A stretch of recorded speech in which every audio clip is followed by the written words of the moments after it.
안녕하세요. 남인숙 작가예요. 오늘은 H님 사연 들어볼게요. 저는 몇 년 뒤 은퇴를 앞둔 50대 직장인입니다. 요즘 우울감, 무력감, 불안감 등에 시달리고 있는데요.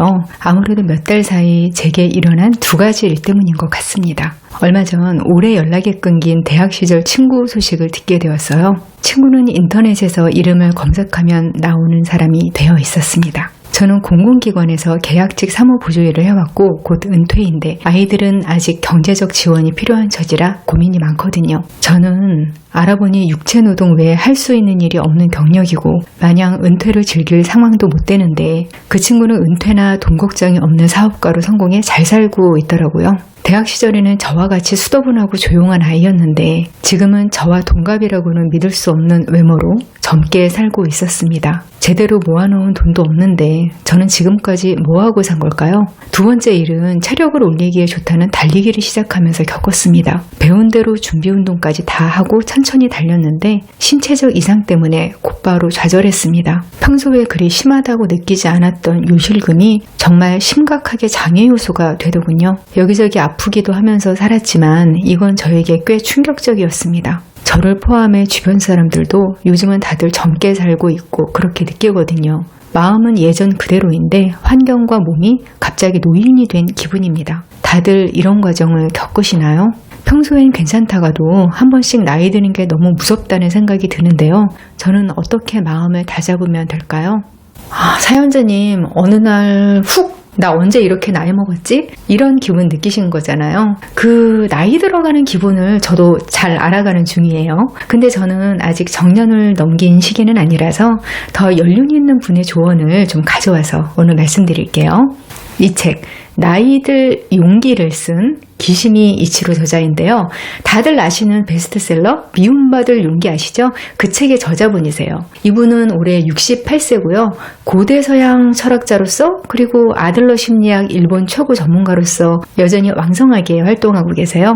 제가 집에서 이 책을 읽고 있는 걸 저희 엄마가 보시더니 나이 드는데도 용기가 필요한 거였구나. 어쩐지 이러시더라고요.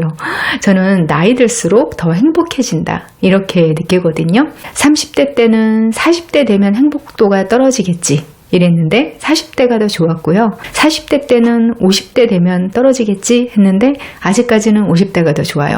근데 이 책에서 이치로 저자가 차분하게 말하는 나이를 받아들이는 자세가 제가 개인적으로 동의되는 부분이 너무 많더라고요.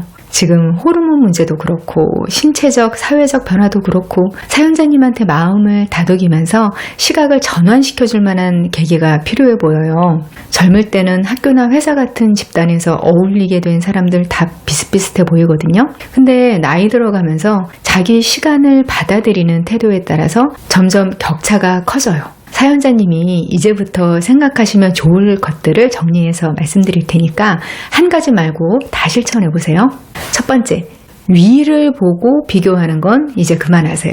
사연자님 예전 친구 모습 보고 마음이 불편해지신 거 어떤 감정인지 이해가 돼요. 이게 단순히 질투가 난다 이런 감정이 아니거든요. 이제 젊음이 다 가고 내가 내 손으로 업적을 이룰 게 거의 없는 시기가 왔는데 그렇다면 지금까지 이뤄놓은 게 뭔가 이런 감정이 훅 하고 올라올 수 있어요. 근데 사연자님 그 옛 친구분은 사업으로 성공하셨으면 젊을 때 엄청 고생하셨을 거예요. 정말 금수저라서 다 세팅되어 있는 상태에서 사업을 물려받은 거면 사연자님이 그때 다 비슷비슷했다 이렇게 생각하지 않으셨겠죠. 사연자님이 상대적으로 안정된 환경에서 가족들하고 시간을 보내는 동안 그 친구분은 인생 갈아 넣어가면서 일하셨을 가능성이 높아요. 완치가 잘 안 되는 지병 한두 개쯤 앓고 있을 확률도 아주 높아요. 왜냐면 그 친구분처럼 성공한 분들 저는 너무 많이 보거든요. 다 자기가 선택한 인생에서 나름대로의 방향으로 산 거예요. 나이 들어서도 저 친구는 젊게 살고 앞으로도 멋진 일 계속하면서 살 것 같으니까 그것도 비교되면서 부러우신 거죠. 이 책 저자분도 노년까지 베스트셀러 작가로서 학자로서 근사하게 사시잖아요. 근데 나이 들고 나니까 이제 책 한 권 쓰고 나면 이가 하나씩 빠진대요. 이 책 한 권에 작가의 영구치 하나가 들어있는 거예요. 그 친구분도 멋있어 보이는 삶을 유지하는데 엄청 에너지 쏟고 있을 거예요. 그것도 그렇게 만만한 일은 아니에요. 여기서는 이제 위를 보지 말고 앞을 보라 이렇게 얘기하거든요. 나보다 더 잘난 사람, 더 잘 사는 사람, 자식이 더 출세한 사람, 이런 사람 보면서 비교하지 말고 다른 종류로 비교를 하라는 거예요. 이 저자분은 심근병색으로 쓰러져서 수술까지 받은 적이 있어요. 이거 진짜로 큰일 날 뻔했던 거죠. 큰 수술을 받고 나니까 침대에서 일어나는 것도 못하겠더래요. 근데 병원에서 재활 운동을 시켜서 3일째에는 뭐 간호사 스테이션까지 걸어갈 수는 있겠더래요. 그게 이분한테는 너무 의외였던 거예요. 이게 되네? 그렇게 재활을 하면서 느낀 게 다른 사람하고 경쟁하거나 비교하는 게 얼마나 의미 없나 이런 거였던 거예요. 어제의 나보다 조금 더 걸을 수 있는 게 그렇게 큰 기쁨이더라는 거예요. 저도 독자들을 만나면 이런 비슷한 기분을 자주 공유하거든요. 우리 채널 이름이 어른성장학교잖아요. 나를 위해 유익한 어떤 일을 하면서 예전의 나보다 얼마나 더 성장했나 이거에 관심을 가지는 사람은 비교 지옥에서 해방될 수 있어요. 저도 항상 뭔가 새로운 걸 배우거나 연습하면서 살고 있는데요. 진짜 아무리 느려도 계속하면 무조건 성장하게 돼 있어요. 지난번에 이거 못했는데 이제 되네. 이걸 계속 느끼면서 살면 젊음을 잃어가는 게 속상하다거나 이런 걸 잘 못 느껴요. 이 책에서 18세로 돌아갈 수 있다면 가겠는가? 이런 자문자답이 나오거든요. 이 작가분은 그리스어 원문으로 고대 철학 연구하시는 분이거든요. 그리스어 너무 어려워서 진짜 힘들게 마스터했는데 그거 다시 하기 싫대요. 그냥 60대로 사는 걸 선택하겠다는 거죠. 사연자님도 지금까지 쌓고 배운 게 분명 있으실 거예요. 그걸 활용하면서 현재를 잘 즐기시고요. 지금부터 새로 쌓아 나가면서 미래의 내가 한 달 전에는 이것밖에 못했는데 지금은 이게 되네. 이렇게 말할 만한 걸 자꾸 찾아서 자꾸 만들어 나가시면 되는 거예요. 은퇴하시는 직종이 전문성 어필하기가 힘들어서 재취업이 힘드실 거라는 건 예상이 좀 되는데요. 은퇴를 하시고 나서도 꼭 경제활동이 필요하다. 이러시면 뭐든 일단 마음을 열고 지금부터 공부를 해보세요. 사연자님 같은 이력을 가진 분들 그리고 적당히 나이 들어가는 분들의 장점이 뭐든 꾸준히 하는 걸 잘하는 거거든요. 이제 막 시간에 쫓겨가면서 조급하게 뭘 하거나 뭐 그래야 될 시기는 지났잖아요. 꾸준히 공부하고 뭔가 이력을 쌓아나가다 보면 생각지도 못한 일이 나타나요. 비교는 위로 하지 말고 앞으로 하자. 이거 기억하시면서 성장하시면 좋겠어요. 두 번째, 서열 나누기를 멈추세요. 수컷 원숭이가 다른 수컷 등에 올라타는 행동을 할 때가 있거든요. 이런 걸 마운팅이라고 하는데 동물들이 교미를 할 때도 이런 행동을 보이거든요. 근데 수컷 원숭이가 다른 수컷 등에 올라타는 건 서열 정리의 의미예요. 올라타서 누르면서 자기가 서열이 더 높다는 걸 확인시키는 거죠. 이 책에서는 사람들하고 소통을 할 때 이 마운팅 같은 것 좀 하지 말라고 해요. 직업이 뭐예요? 어느 회사에 다녀요? 어느 대학 출신이에요? 초면에 이런 걸 묻는 걸 마운팅으로 보는 거예요. 이게 자기와 상대의 우열을 분명하게 해서 상대에 대한 태도를 결정하려는 심리, 여기서 나오는 거라고 해요. 이거 낯설지 않죠? 처음 만나면 은근슬쩍 상대를 탐색하려고 하는데 선을 넘을락 말락 하는 사람들이 있어요. 왜 저러나 싶을 때가 있는데 그게 이런 심리인 거예요. 왜 이런 당부를 드리냐면요. 나이 들어가면서 삶의 질을 결정짓는 가장 중요한 게 바로 인간관계거든요. 제가 관계 이야기하면서 거리두기를 자주 말씀드리는데요. 그게 다 끊고 혼자 지내라고 하는 게 아니에요. 거리 유지를 해야 자신을 지키면서 관계를 잘 관리할 수 있으니까 그렇게 권해드리는 거예요. 제가 나이 들어가면서 이거 참 장점이다 하고 느끼는 게 좋은 관계를 맺을 수 있는 계층이 넓어진다. 이거거든요. 어릴수록 뭐 동갑이나 비슷한 또래밖에 친구 후보가 없잖아요. 같은 반, 같은 과 이런 공통 분모가 있어야 접촉면이 생기니까 친구도 다 그 안에서 생겨요. 그리고 어릴 땐 다 같이 경험치가 적으니까 한두 살만 더 먹어도 경험치가 확 달라져요. 근데 나이가 들면 점점 나이 차이에 대한 경계가 흐려지거든요. 뭐 위로 10년, 아래로 10년으로 확장되는 느낌이 있어요. 나이 들면 점점 친구 만들기 어렵다고들 하시는데 이런 면에서 보면 오히려 친구 후보군이 확 늘어나니까 나하기에 따라서 더 조건이 나아지는 걸 수도 있어요. 그런데 이렇게 되려면 조건이 뭐겠어요? 나이나 조건으로 서열 정하는 습관이 없어야 돼요. 이 부분 읽어드릴게요. 서로의 과거를 비교할 것이 아니라 지금 여기에 있는 상대에게 관심을 기울이면 초면인 상대에게 던지는 질문이나 대화의 내용도 자연스럽게 달라집니다. 이거 저는 많이 느끼거든요. 서구에서 중년 이후 인생을 보내는 지인들이 꽤 있는데요. 나이 때문에 취업이 잘 안 되거나 젊은 동료들 사이에서 소외되거나 이런 게 진짜 잘 안 느껴진대요. 이렇게 나이에 너무 얽매이지 않고 사는 거 참 좋다 이러는데 가끔 불끈 올라오는 감정이 있다는 거예요.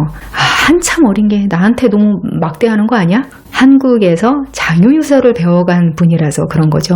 근데 위아래가 없으니까 나이 차별도 사실 없는 건데 사람과 사람 사이의 예절만 지키면 되지 아랫사람으로서 깍듯하게 모셔야 된다? 이런 인식이 오히려 나이 든 사람 불편하다 이런 감정으로 연결될 수 있는 거죠. 이걸 다는 아니라도 많이 내려놓을 수 있는 사람이 되면요. 나이 들어가면서 오히려 접하는 세계가 넓어질 수도 있어요. 이걸 내려놓지 못하면 조직생활 그만두면 바로 인간관계 다 끊어지고 젊은 사람들이 말 섞기 싫어하는 사람이 되고 그럴 가능성이 높아지죠. 수평적인 태도를 가지고도 충분히 존경받을 수 있어요. 제가 아는 대표님이 계신데 이분이 네트워크가 너무 좋으신 거예요. 한국뿐 아니라 전 세계에 인맥이 다 있고 서로 도와주려고 하는 분들이 많아요. 그래서 그렇게 인맥이 좋은 비결이 뭐예요? 하고 질문했더니 이렇게 대답하시더라고요. 나이 많이 먹은 게 비결이에요. 겸손하려고 하신 말씀이겠지만 그게 또 틀리지도 않은 게 현업에서 일한 시간이 기니까 그동안 만난 인연도 그만큼 쌓였을 거 아니겠어요? 그분 특징을 가만히 생각해 보니까 여기 나온 마운팅을 안 하는 분인 거예요. 내가 그 옛날에 땡땡 학교 나와서 땡땡까지 지낸 사람이야. 이런 게 현재의 삶의 질하고는 그렇게 상관이 없어요. 사연자님 경우도 먼저 서열 관계 의식을 내려놓으시면 내가 열등해질 일도 없겠죠. 그리고 현재 이 시간에 있는 내 주변의 소중한 관계들에 집중하고 잘 관리해 나가시면 분명히 지금 느끼는 감정들 잘 지나갈 거예요. 세 번째, 생산성 기준으로 인생평가를 하지 마세요. 저는 사연자님 좌절의 근본이 사실 여기 있는 게 아닌가 싶거든요. 내 신체 기능도 떨어지고 사회적으로도 쓸모없는 존재가 된 것 같다고 느끼니까 내 가치에 대한 회의감이 밀려오는 거예요. 제가 이런 면에 대해서 이 책 내용 중 소개해드리고 싶은 게 있거든요. 인생을 생산성 기준으로 평가하지 말자는 거예요. 이거 굉장히 새로운 시각이라고 생각했어요. 나이 들면서 내 생산성이 떨어진다는 생각이 자존감이나 자기 효능감을 떨어뜨리기도 하거든요. 이 저자분이 생과 사의 경계를 넘는 경험을 했다고 했잖아요. 수술 후에 재활하는데 아주 오래 걸렸고요. 가족들 도움을 많이 받아야 했어요. 그때 본인이 엄청 짐 같다, 쓸모가 없다 이런 생각이 들었다고 해요. 이것도 이해가 되는 게 내가 막 활동을 해서 가치를 창출하고 이런 게 더 이상 안 되는 존재라고 생각하면 우울감이 들기도 할 것 같아요. 저도 무력감을 느꼈던 시기에 그런 감정이 여러 번 들었던 기억이 있어요. 그러다가 이분이 어느 순간 퍼뜩 이런 생각이 들었대요. 만약 아파서 누워있는 사람이 내가 아니라 내 가족이라면? 그랬더니 살아있는 것만으로도 너무너무 감사하다 이런 생각이 바로 들더래요. 입장 바꿔서 생각해 보니까 그냥 내가 존재하는 것만으로도 다른 사람들한테 공헌이 되는 일일 수도 있겠다는 생각이 든 거죠. 이거 공감하시는 분들 많으실 거예요. 제 지인 일화인데요. 이 말을 듣고 제가 좀 울컥했어요. 이분이 부모님을 차례로 병원으로 이르셨는데요. 성인이 되고 나서 일이었어요. 지금 사회적으로 성공해서 잘 살고 계신단 말이에요. 그런데도 그 옛날 지하 단칸방 하나에 살던 시절로 돌아가도 부모님이 살아계시던 그때로 갈 수 있으면 나는 1초도 망설이지 않고 돌아갈 거다. 이러시는 거죠. 존재 자체가 공헌이라는 게 맞는 거예요.